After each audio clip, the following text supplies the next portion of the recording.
La performance d'Amir Haddad est encore dans les esprits. Lors de la 61e édition de l'Eurovision, en 2016, le finaliste de la saison 3 de The Voice avait terminé à la 6e place. Une belle performance qui faisait peser une sacrée pression sur les épaules de la représentante tricolore de cette année, Alma. La jeune femme de 28 ans n'a pas réitéré l'exploit et termine à la 12e place de cette 62e édition, sur 26 candidats, avec son titre Requiem. L'Eurovision 2017 a été remportée par le Portugais Salvador Sobral, qui, grâce à la chanson Amar pelos dois, a offert au pays sa première victoire en 49 participations, avec un total de 758 points.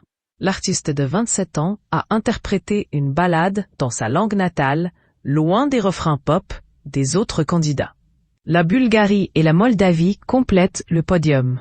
Retour sur les moments forts de la soirée. Gorille, tête de cheval, tyrolienne et fesses à l'air. On pourrait résumer ainsi cette grande soirée de l'Eurovision. Le chanteur italien a démarré sa prestation accompagné de 3 choristes.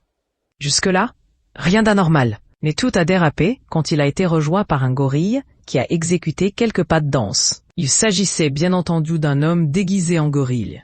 C'est peut-être pire, mais les motivations qui ont animé le metteur en scène concernant ce choix nous échappent encore.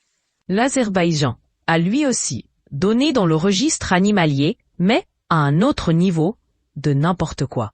Pendant la prestation de la chanteuse, un homme en costume se tenait posté sur un escabeau avec une tête de cheval. Et voir un équidé en costard, je vous assure que c'est assez perturbant. Au chapitre des mélanges improbables, la Roumanie a proposé un titre mêlant sonorité pop-rock et tyrolienne. Un mix que l'on aurait osé imaginer, même dans nos cauchemars les plus fous. Mais qui, étonnamment, sonnait plutôt bien à l'oreille. Et un supporter de l'Australie, oui, l'Australie participe à l'Eurovision, oui, a montré ses fesses en direct devant 200 millions de téléspectateurs. Comme ça, pour le fun. Breaking. Nicolas Dupont-Aignan annonce son ralliement au Portugal. Rendez-vous à Lisbonne, en 2018, pour la 63e édition du concours.